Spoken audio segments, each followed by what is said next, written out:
E a mesma chama que avivou há 200 anos atrás, mande ela sobre nós, faça arder uma vez mais.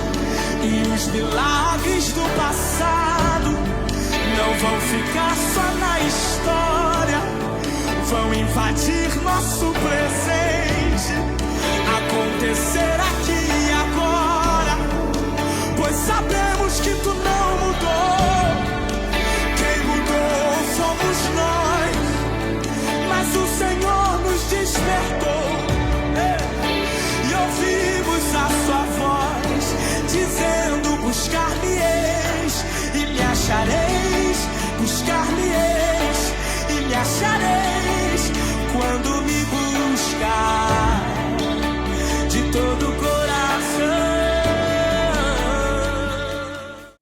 Queria que você pegasse aí a tua oferta, o teu dízimo, nessa noite. Eu vou estar orando pela tua vida. Você que for ofertar pelo QR Code, tem os QR Codes atrás da poltrona. Mas antes disso, eu quero deixar uma palavra de Deus para a tua vida. Provérbios 3:9, a palavra de Deus vai nos dizer: honre ao Senhor com todos os seus recursos e com os primeiros frutos de todas as suas plantações. Os seus celeiros ficarão plenamente cheios e os seus barris transbordarão de vinho. Amém? A palavra do Senhor é clara em nossas vidas, né, onde nós devemos honrar a Deus com todos os nossos recursos. Nós sabemos que Deus sustenta a obra, mas nós sabemos também que nós fazemos a nossa parte, contribuindo na casa do Senhor, através dos dízimos, através das ofertas. A gente tem sustentado a obra de Deus. E para a honra e glória do Senhor Jesus, nós temos visto várias e várias pessoas sendo alcançadas pelo Espírito Santo de Deus, através desse lugar de oração. Amém? Pega aí a tua oferta, o teu dízimo. Deixa eu orar pela tua vida nessa noite. Pai, em nome de Jesus, mais uma vez, Espírito Santo, estamos diante da tua presença, ó Pai. Neste momento, ó Pai, eu oro ao Espírito Santo pela vida de cada ofertante, cada dizimista, ó Pai, deste lugar, ó Pai. Deus, eu peço que o Senhor possa abrir, ó Pai, as comportas dos céus, ó Pai, através da vida deste povo.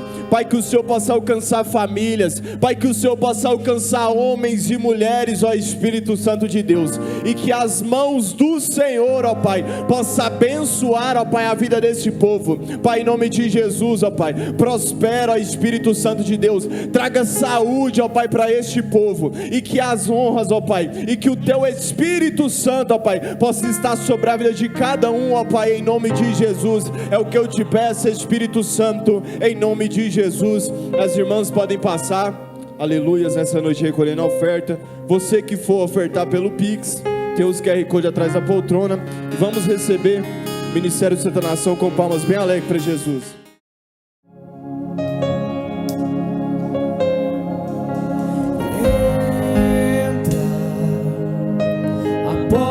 Está aberta, pode entrar.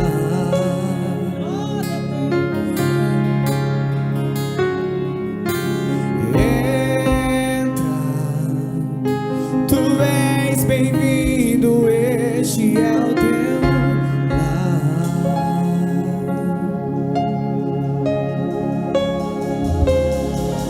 Pode entrar, a casa é sua, esse é o teu lar, Yeshua. Daqui pra frente é assim, eu não quero mais viver sem ti.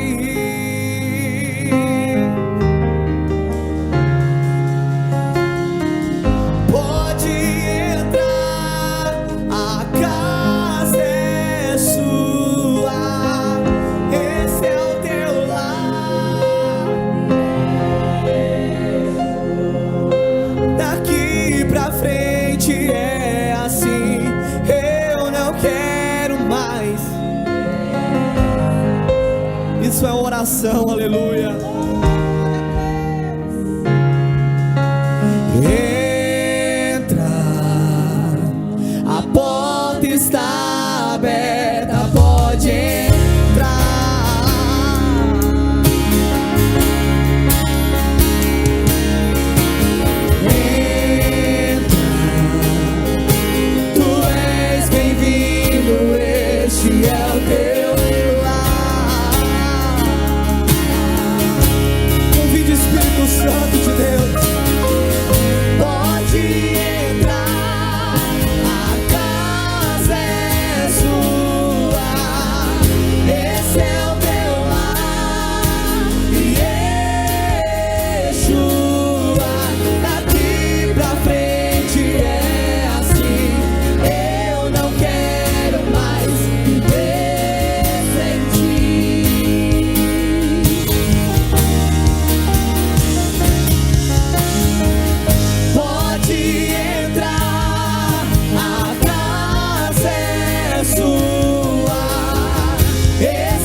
Só aqueles que não conseguem mais viver longe da presença de Deus, adore a Ele, exalte a Ele com a tua melhor adoração, aleluia.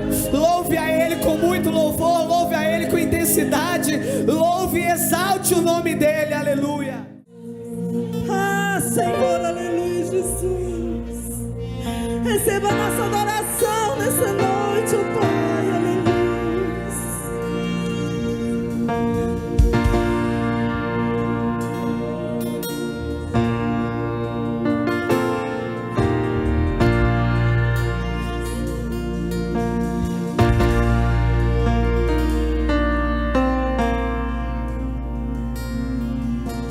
Deus não rejeita a oração.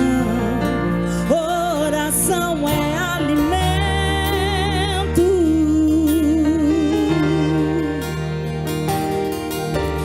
Nunca vi um justo sem resposta ou ficar no sofrimento.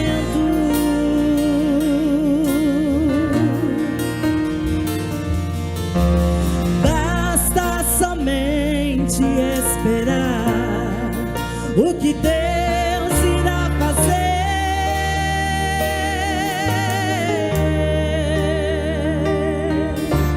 Quando Ele estende as suas mãos, é a hora de vencer. Então louve, simplesmente louve. Tá chorando, louve. Precisando, louve.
Nós vamos começar hoje pregando sobre um tema chamado discípulo radical.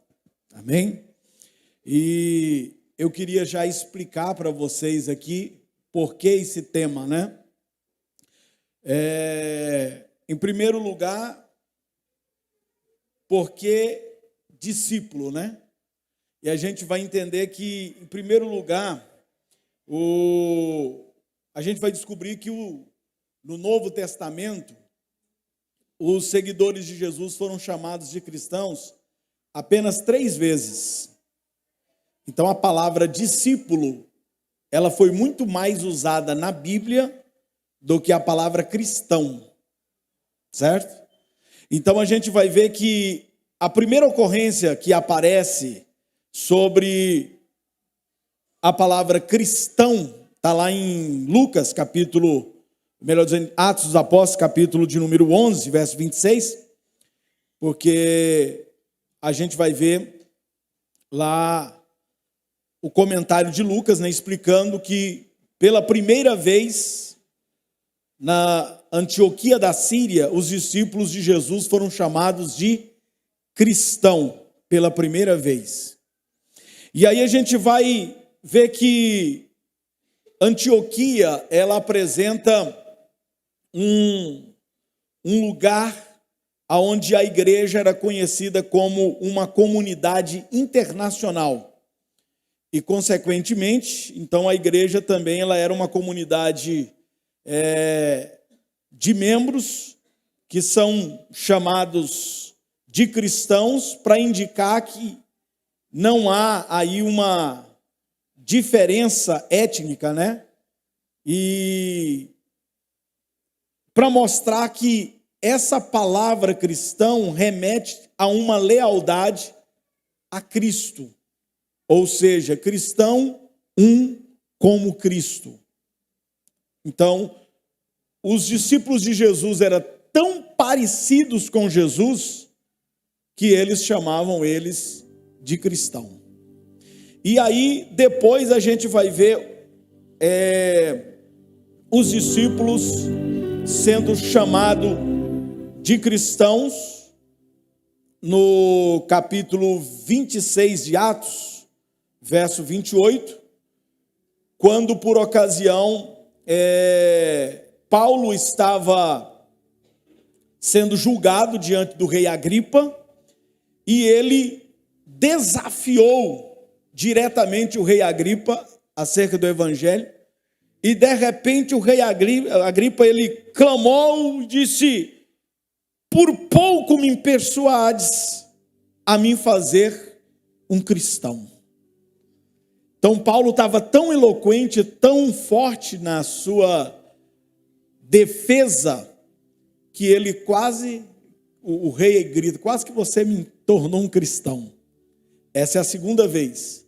A terceira vez nós vamos ver em Pedro, 1 Pedro capítulo 4, versículo 15 ao 16, nós vamos ver que Pedro vai escrever essa palavra cristão para fazer a distinção entre aqueles que sofriam como criminosos e aqueles que sofriam como cristãos.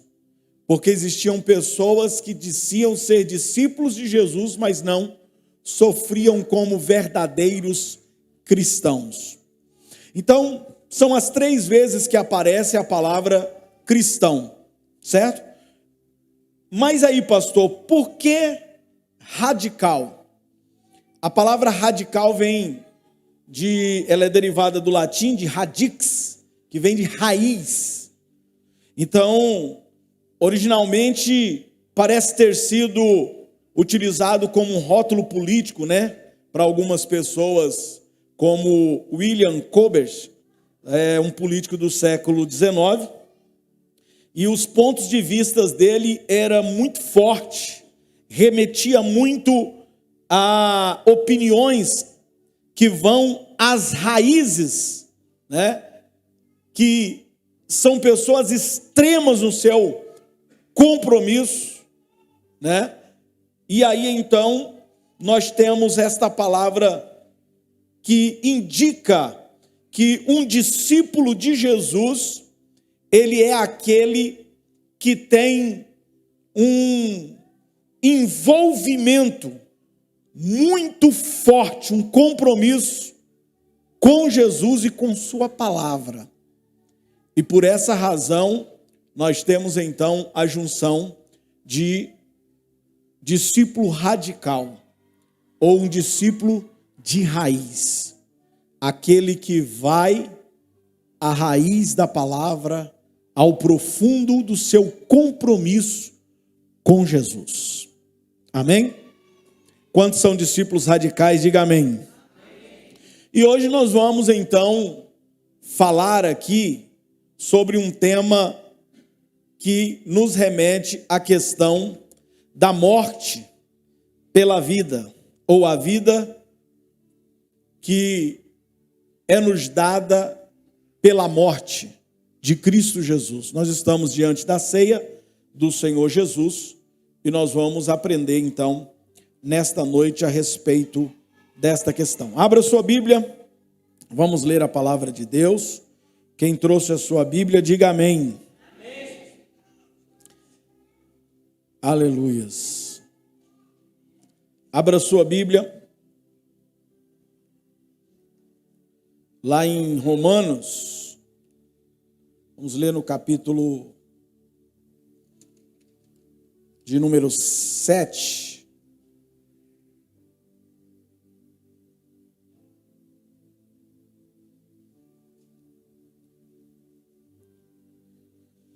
Romanos, capítulo de número 7. Quantos já encontraram, diga amém.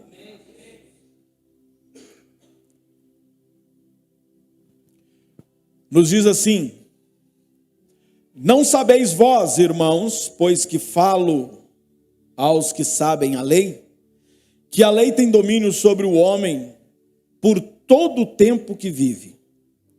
Porque a mulher que está sujeita ao marido, enquanto ela vive, está ligada pela lei, mas morto o marido, está livre da lei do marido. De sorte que, vivendo o marido, será chamada adúltera, se for de outro marido, mas morto o marido, livre está da lei, e assim não será adúltera se for de outro marido. Assim, meus irmãos, também vós estáis mortos para a lei, pelo corpo de Cristo, para que sejais de outro, daquele que ressuscitou dentre os mortos, a fim de que demos fruto para Deus. Porque quando estávamos na carne, as paixões do pecado, que são pela lei, obravam em nossos membros para darem frutos para a morte. Mas agora estamos livres da lei, pois morremos para aquilo em que estávamos retidos, para que sirvamos em novidade de espírito, e não na velhice da letra. Que diremos, pois? É a lei pecado? De modo nenhum. Mas eu não conheci o pecado senão pela lei, porque eu não conheceria a concupiscência se a lei não dissesse: não cobiçarás. Mas o pecado, tomando ocasião pelo mandamento, obrou em mim toda a concupiscência, porquanto sem a lei estava morto o pecado. E eu, em algum tempo, vivia sem lei, mas vindo o mandamento, reviveu o pecado e eu morri. E o mandamento que era para a vida, achei eu que me era para a morte, porque o pecado, tomando ocasião pelo mandamento, me enganou e por ele me matou. E assim a lei é santa, e o mandamento santo e justo e bom. Logo tornou-me o bom em morte, de modo nenhum. Mas o pecado, para que se mostrasse pecado, operou em mim a morte pelo bem, a fim de que pelo mandamento o pecado se fizesse excessivamente maligno.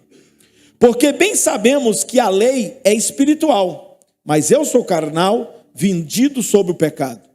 Porque o que faço, não aprovo, pois o que quero, isso não faço, mas o que aborreço, isso faço. E se faço o que não quero, consinto com a lei, que é boa. De maneira que agora já não sou eu que faço isso, mas o pecado que habita em mim.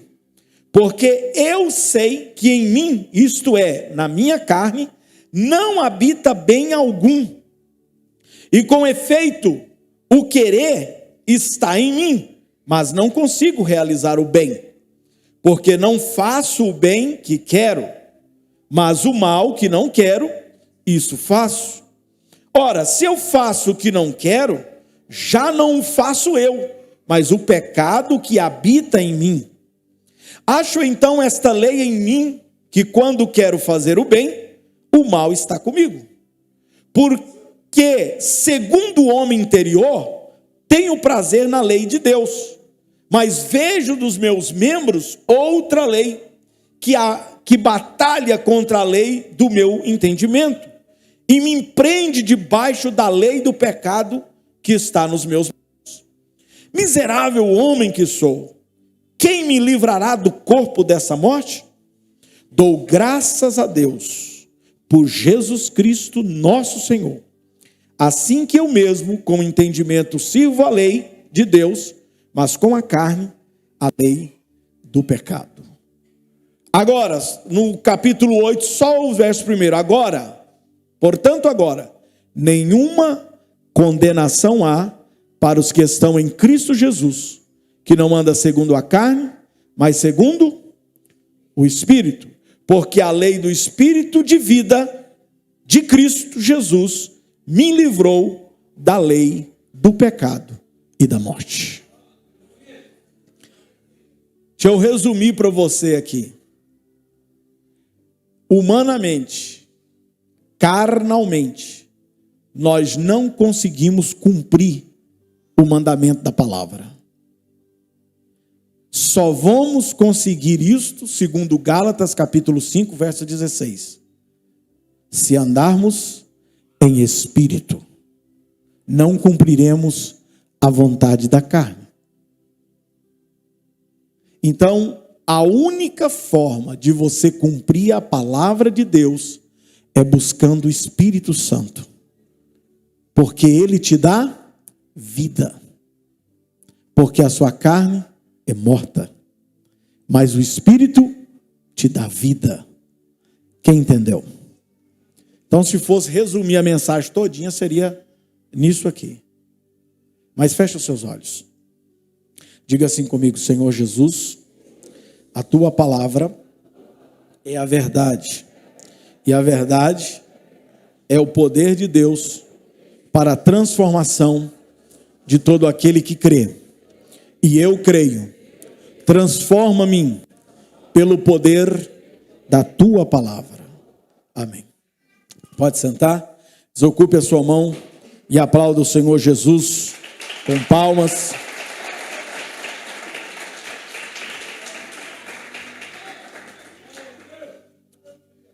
Meus irmãos, eu quero falar hoje sobre uma característica do discípulo radical, que é a morte. Mas deixa eu explicar, porque o cristianismo, ele oferece vida. Nós vemos que ele nos fala de vida eterna, vida em abundância. Porém, ele deixa claro que a estrada para a vida é a morte.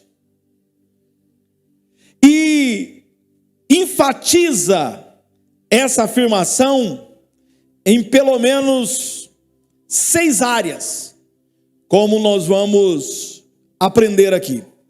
Então, vida por meio da morte é um dos mais profundos paradoxos da fé da vida cristã. Porque Jesus vai dizer: quem quer ganhar a vida, perde. Quem perde, ganha. E aí você fica meio confuso, né? Que negócio é esse, meu Pai do céu? Então, a vida e a morte, ela sempre foi fascinante às pessoas. As pessoas fascinam por esse mistério da vida, esse mistério da morte, né? As pessoas querem saber o que virá depois dessa vida. Será que tem vida após a morte? Será que depois disso aqui tem outra coisa? E fica aquele negócio todo, né? Então, nós vamos entender que tanto vida como morte são dois fatos inegociáveis com os quais nós temos de concordar. No entanto, eles são também um mistério difícil para a gente definir. Mas eu queria que você repetisse comigo esta frase. Diga comigo: vida por meio da morte é um dos mais profundos paradoxos da fé cristã. Veja, a perspectiva do discípulo radical é a gente ver a morte não como um término da vida, mas como uma entrada para ela. Sabe por quê?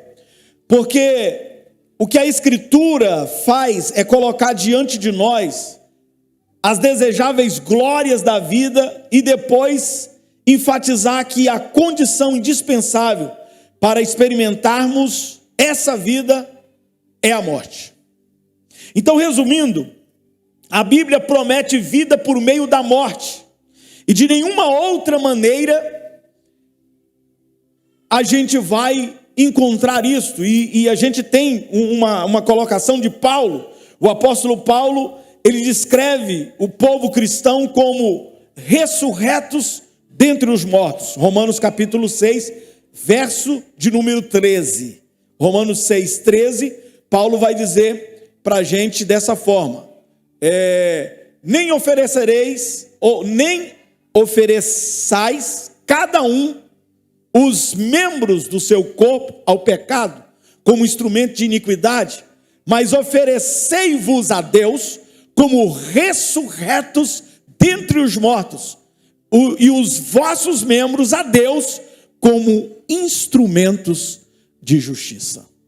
Então, essa perspectiva, ela é tão diferente das suposições da mente secular, tão atual e tão revolucionária em suas implicações, que nós precisamos vê-la aplicada dentro dessas 6 situações diferentes das quais ela opera de acordo com o Novo Testamento. A primeira que eu quero falar para vocês é sobre a salvação. Se nós olharmos para a questão da salvação, e antes de tudo nós vemos que ela é dita como morte e vida em relação à salvação, porque para alcançarmos a salvação, alguém teve que morrer no nosso lugar. Porque senão eu e você não estaria aqui. Nós estamos aqui porque alguém morreu em nosso lugar. E aí, Romanos capítulo 6, versículo 23, olha o que Paulo vai escrever para nós. Porque o salário do pecado é a morte, mas o dom gratuito de Deus é o quê? A vida eterna em Cristo Jesus, o nosso Senhor. Então eu só tenho vida por causa da morte de Jesus. Senão não teria vida. Olha também o que João vai falar. Ele explica que aqueles que têm o Filho têm a vida. Primeiro, epístola de João, capítulo 5, verso 12. Põe para nós. Primeira epístola, 5, 12. Aquele que tem o Filho tem a vida. Aquele que não tem o Filho de Deus não tem a vida. Amém? Então fica bem claro aqui, irmão, que a característica distintiva dessa vida não é a eternidade, mas a sua qualidade como vida do novo mundo. Veja que a vida eterna é uma vida vivida em comunhão com Deus. Sem comunhão com Deus, agora, na vida que estamos vivendo, não existe vida eterna. Vida futura. Não existe. Então eu preciso caminhar agora. Eu preciso agora viver em comunhão com Jesus, com Deus, para que eu alcance a vida eterna, para que eu tenha a vida eterna. Então veja que a única forma de entrar nessa vida é a razão bem clara que a Bíblia vai colocar para nós, é que nós precisamos ter comunhão com Deus. E a gente vai ver que em toda a Bíblia, o pecado e a morte, eles são igualmente considerados uma ofensa que merece uma punição. E a gente vai ver que Paulo vai chegar a dizer que o último inimigo a ser vencido é a morte. Por enquanto nós estamos, quando aceitamos a Cristo, através da justificação, nós somos libertos da condenação do pecado. E qual é a condenação do pecado? A morte. Enquanto nós estamos agora vivendo como cristãos, nós estamos num outro período da salvação chamado de santificação, que é o quê? É o ato pelo qual Deus vai fazer com que a gente seja livre do poder do pecado. O poder do pecado não opera mais naqueles que santificam-se a Deus. É progressivo. Pastor, isso vai até quando? Isso vai até quando você partir, se Jesus não voltar logo, você morrer fisicamente, ou se Jesus vier nas nuvens, aí então a gente passa para a próxima fase, ou se você morrer, passa para a próxima fase, aguardando essa fase que vai acontecer, como diz Paulo lá em Coríntios capítulo 15, ele vai dizer: eis que vos digo um mistério, que nem todos nós dormiremos, mas todos nós seremos transformados. Aqueles que morreram ressuscitarão primeiro na vinda de Jesus. Nós que estivermos vivos seremos transformados e receberemos então o terceiro ponto da salvação, que é glorificação. Então presta atenção, você entendeu que primeiro Deus nos salvou no Espírito, durante a vida estamos sendo salvos na alma, e quando partirmos, ou quando Jesus vier, seremos salvos no corpo. Os três serão salvos. Aí tem gente que prega: não, Deus só quer o coração. Deus não é açougueiro, irmão, para pegar você, separar lá e tal, só o coraçãozinho que eu quero. Não, Deus te quer de corpo, alma e espírito. Por isso você tem que santificar-se em corpo, alma e espírito. Completo. Você precisa ser completo.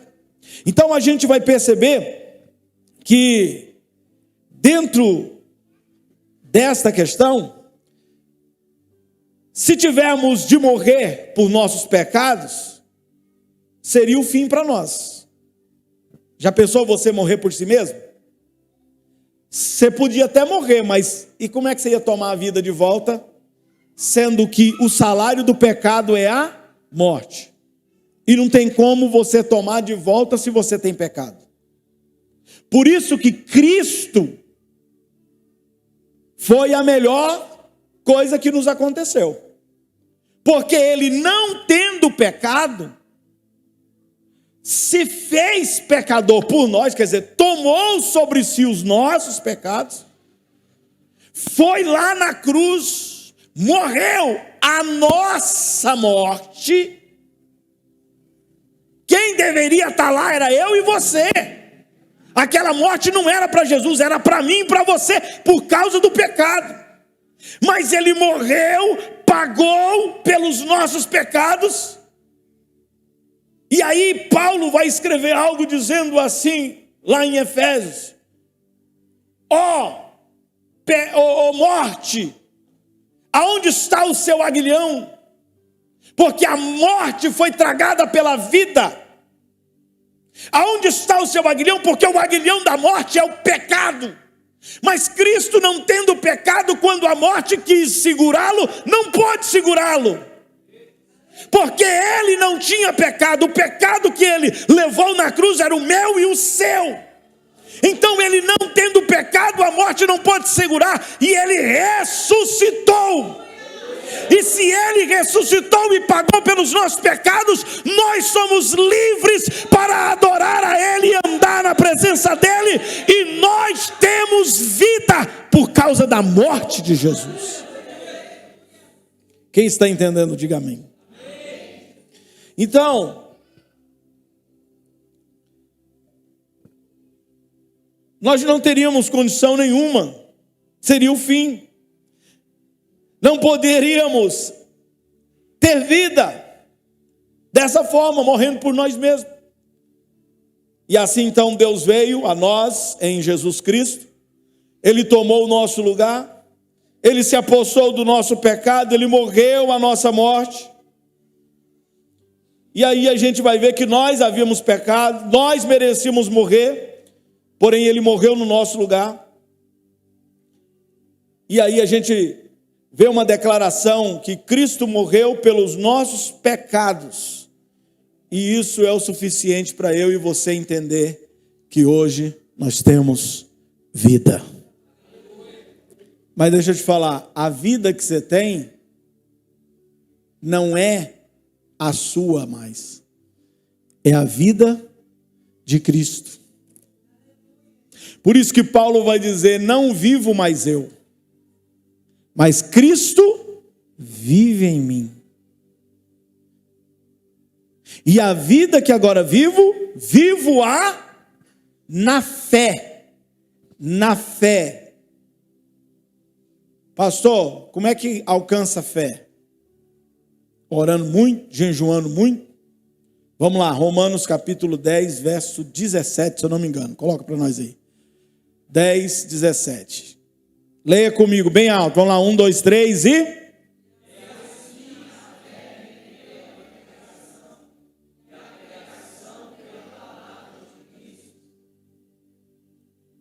Ou a fé vem pelo ouvir, e ouvir não há. Ouvir pela, ou através de. Porque ouvir pregação, você escuta um monte aí no YouTube, ou em qualquer outro lugar que você for. Mas ouvir pela palavra é você ir direto à fonte, é você seguir conforme está escrito. Quem está entendendo o que eu estou falando?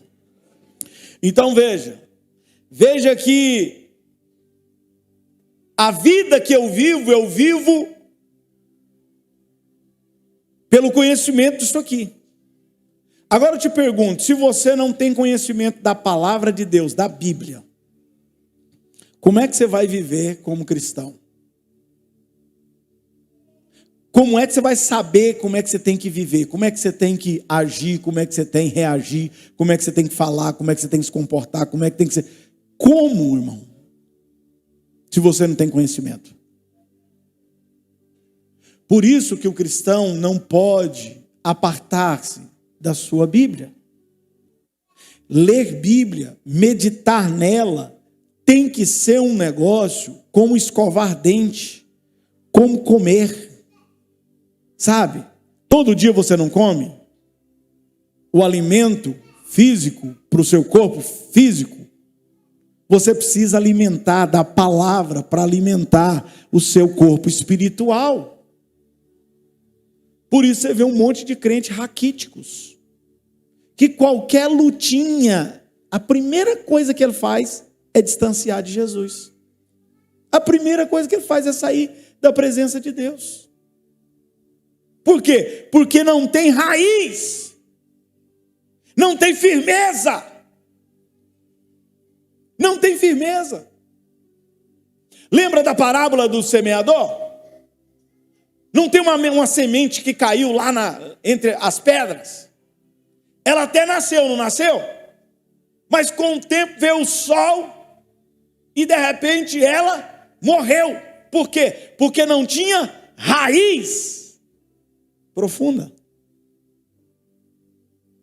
Irmão, o que me sustenta, o que te sustenta, é a raiz que você tem, é o conhecimento que te dá raiz, é o meditar na palavra, é o descobrir pela palavra como eu devo me comportar, como eu devo ser, como.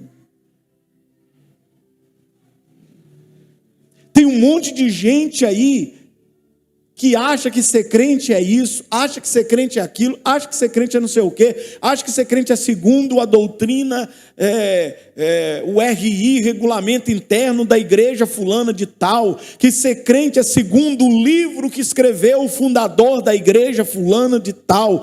Irmão, não. Ser crente é ser como Cristo foi em vida, como homem aqui nessa terra. Ele é o modelo para mim e para você.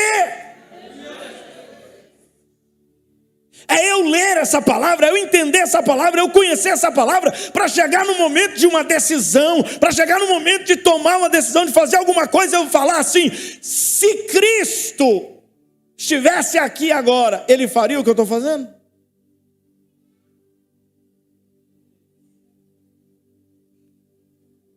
Porque deixa eu te falar uma coisa. Você, cristão, é a Bíblia que o mundo lá fora está lendo.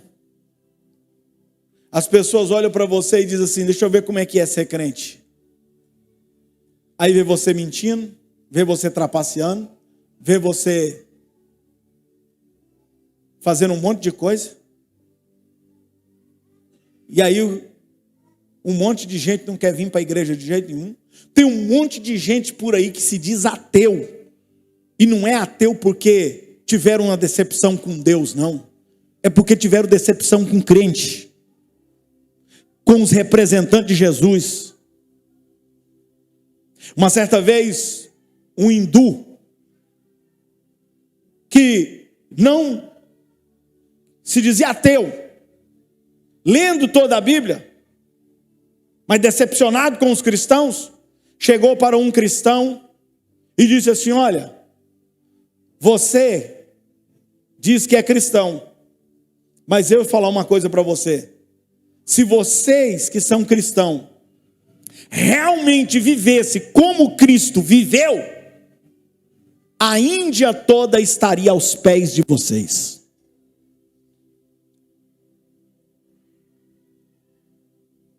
Irmão, não tem jeito. É uma coisa que contagia. Um cristão verdadeiro num ambiente é diferente, irmão. As pessoas se rendem ao comportamento. As pessoas ou se rendem ou viram inimigo seu.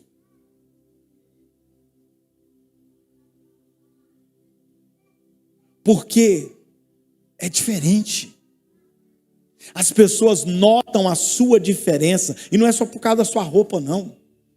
As pessoas notam a diferença por causa do seu comportamento, por causa do seu palavreado, do jeito de falar, do jeito de tratar as pessoas, do jeito de ser, de se relacionar.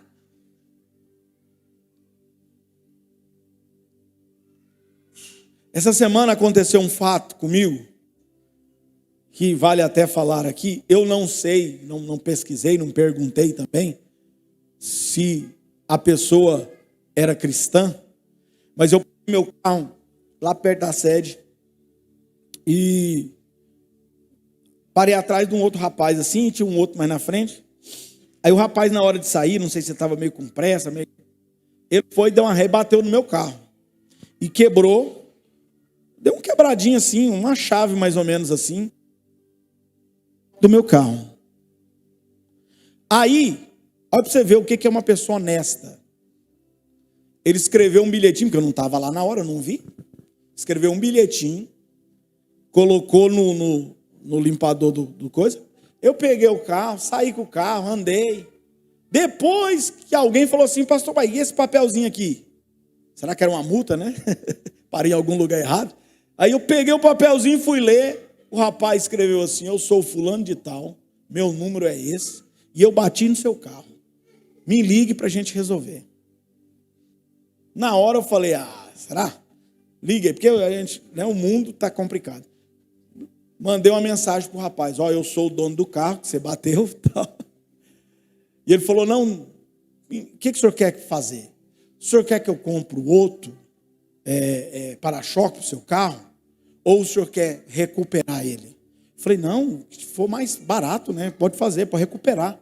Então tá bom, o senhor quer levar em algum lugar ou quer que eu veja? Falei, não, o senhor mesmo pode ver. Aí ele pegou e tal, arrumou o lugar, fui lá, levei, arrumou o carro. Irmão, pintou meu para-choque todinho, recuperou ele todinho, até os arranhadinhos que já tinha, ficou zero.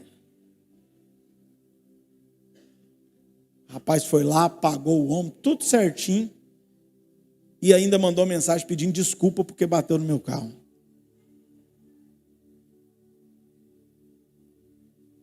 Eu não sei, deve ser crente esse camarada. E é um rapaz novo. Rapaz novo. Então, essa é a atitude de um cristão. Ou de uma pessoa correta, da qual Deus nos criou. Deus nos criou, irmão, para ser justos. Deus nos criou para ser verdadeiros. Você sabe o que faz você ser sem vergonha? Sabe o que faz você ser um camarada mentiroso, ser uma pessoa que faz tudo isso aí de errado? Isso não é Deus não, isso é o diabo. Quem está operando em você não é Deus não, irmão. Não, pastor, não, peraí, não. Eu também não estou andando certinho com Deus, mas também eu não sou usado pelo diabo, não. Conversa, é usado pelo diabo, sim. Não tem meio termo, só tem duas vias de influência na nossa vida. Ou é Deus, ou é o Satanás. Não tem nada de, não, eu vivo como as pessoas, eu vivo como a moda do momento, eu vivo como... Não. O mundo jaz no maligno. Então, se você vive como o mundo, você vive no maligno. A única paternidade que Deus deu para o diabo foi o quê? Pai de quem? Da mentira. E quem mente é filho de quem? E você mente?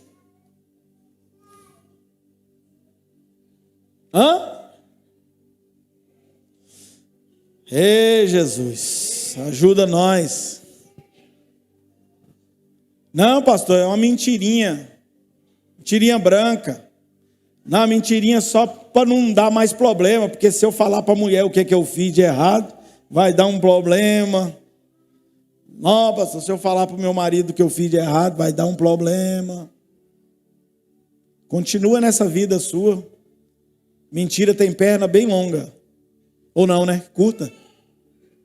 Uma hora vai vir à tona e eu vou te dizer, a vergonha vai ser maior ainda. Porque você passou o tempo todo encobrindo, tentando cobrir, escondendo, e agora todo mundo está sabendo. E que você escondeu, a vergonha é maior. Irmão, fala logo. Chega logo e fala. Chega logo e fala. Eu errei. Eu errei. Na hora a pessoa com a qual você errou pode ficar nervosa, pode ficar brava, pode falar um monte de coisa, mas você foi justo. E diante de Deus tu estarás justificado, e Deus estará do seu lado para te ajudar a consertar a besteira que você fez. Agora, se você não se colocar na posição de justiça, de justo e falar a verdade, você vai estar sendo usado pelo inimigo, e cada vez mais o inimigo vai te meter em buracos piores, porque um abismo chama outro abismo. Uma mentira tem que ser coberta com outra mentira, com outra mentira, com outra mentira, e quando você vê, você já está no inferno.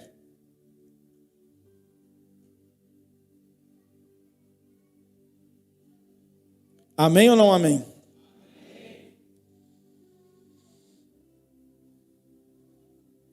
Então,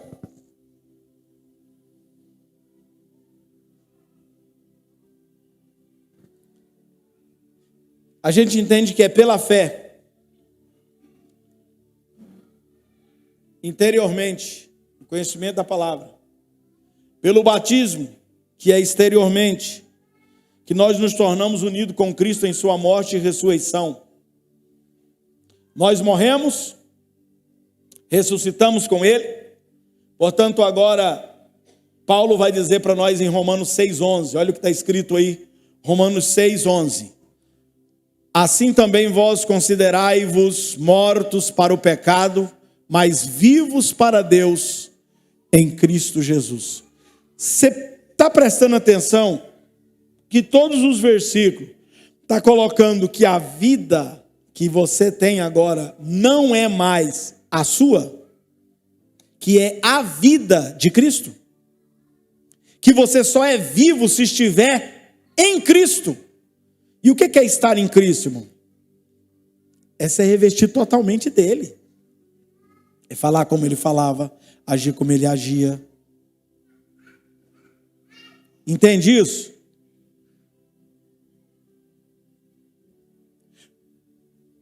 Você quer ver qual é as características que você tem que ter? Você quer ver? Olha lá, põe Gálatas capítulo 5, verso 23.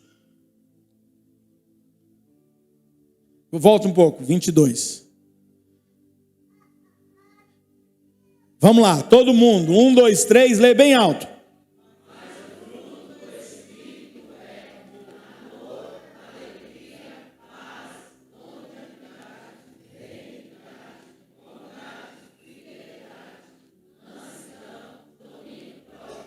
Amém, tá bom, só até aí. As 9 aí, volta lá. Olha o que é que o crente tem que ser. Primeira coisa, irmão, essa primeira coisa derruba tudo o resto, né? Qualquer outra coisa fora de controle aí se resolve no quê? No amor. O que é amor? Um sentimento? Faz parte. Mas no profundo da questão, amor é uma decisão. Deus amou o mundo de tal maneira, ele decidiu, que enviou o seu filho para salvar todos aqueles quantos crer nele. Ele decidiu. Apesar dos seus defeitos, apesar das suas falhas. Maridos, olhe para mim. Você tem que amar essa mulher, disse Jesus, através de Paulo, como Cristo amou a igreja. O que é que ele fez por ela? Morreu. Se entregou.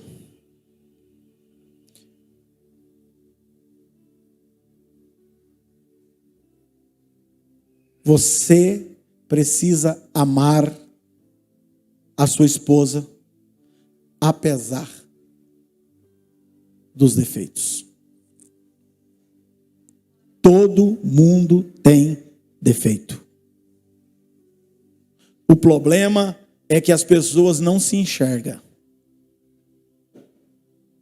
O homem tem defeito e a mulher também tem defeito.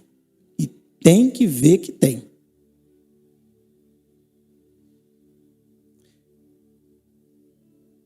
As irmãs vão ficar bravas comigo, mas tem um agravante com a questão das irmãs. Não sou eu. Vou falar não. Depois. Eu tenho esposa, irmão, você é doido? Tô brincando. É só brincadeira.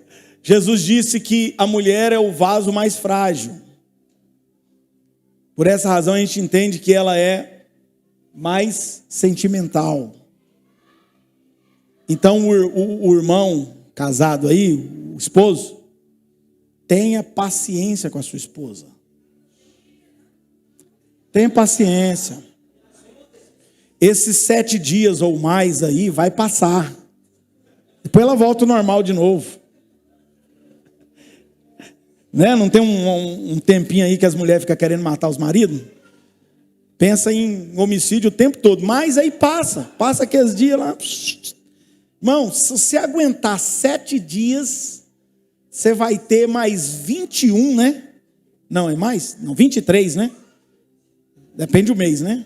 23 de boa, tranquilo. Né? Amém? Amém? Faz uma conta rápida aí. Se somar os 7 do ano todo, vai dar só um pouco. Você vai ver que é mais dias bons do que dias ruins. É só aguentar. Dá certo. Quem entendeu, diga amém. Então segue o conselho aí. Então olha lá, ó, amor. Decida. É uma decisão. Certo? Alegria. Irmão, você já leu na Bíblia que Paulo fala que a alegria é uma coisa que Deus fala que nós temos que viver alegres? Ele vai, alegrai-vos no Senhor, outra vez, alegrai-vos. Aí vem Tiago e fala assim, alegrai-vos pelas vossas aflições, lutas, porque elas produzem paciência, longanimidade, esperança e vai.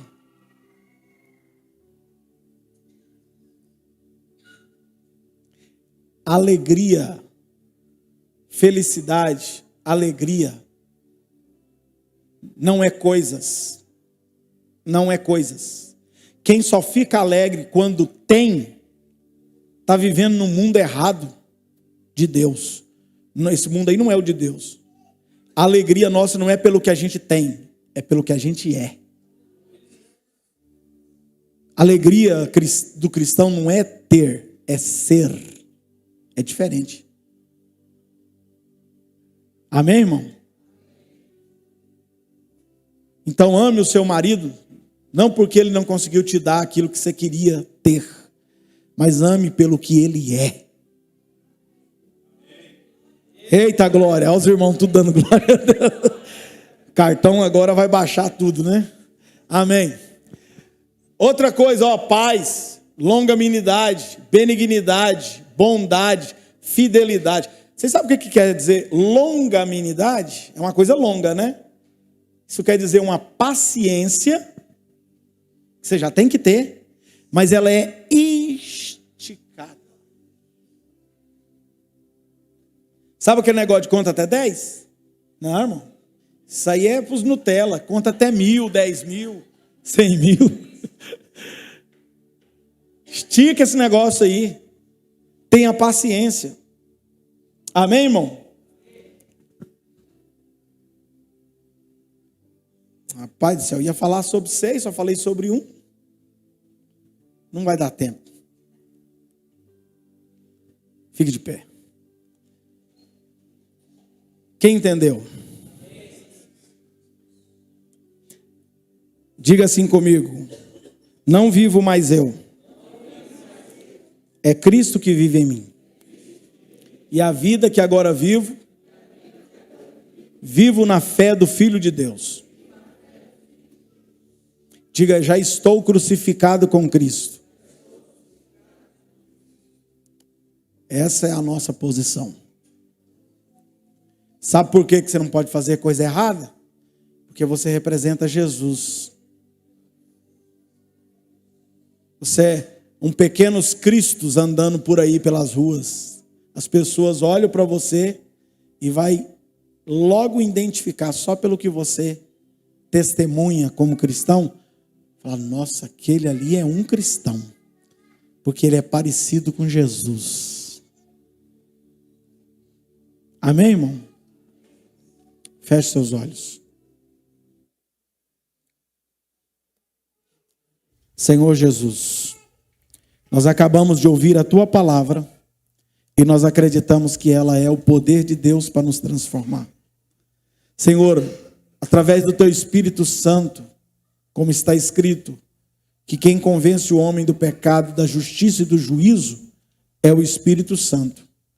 Eu preguei, agora a parte de convencer esses irmãos, essas irmãs, essas pessoas do que foi pregado, é o Espírito Santo que pode fazer isso. Eu não posso fazer isso. Eu não posso, mas o Senhor pode. Então eu te peço, Espírito Santo, vem sobre a vida desse irmão, vem sobre a vida dessa irmã, vem sobre a vida dessa igreja, Senhor, e transforma ele, transforma ela, muda essa pessoa, em nome de Jesus, amém? Junto ao poço estava eu, quando o homem judeu viu a sede que havia em mim. Sem me ouvir, conheceu e me ofereceu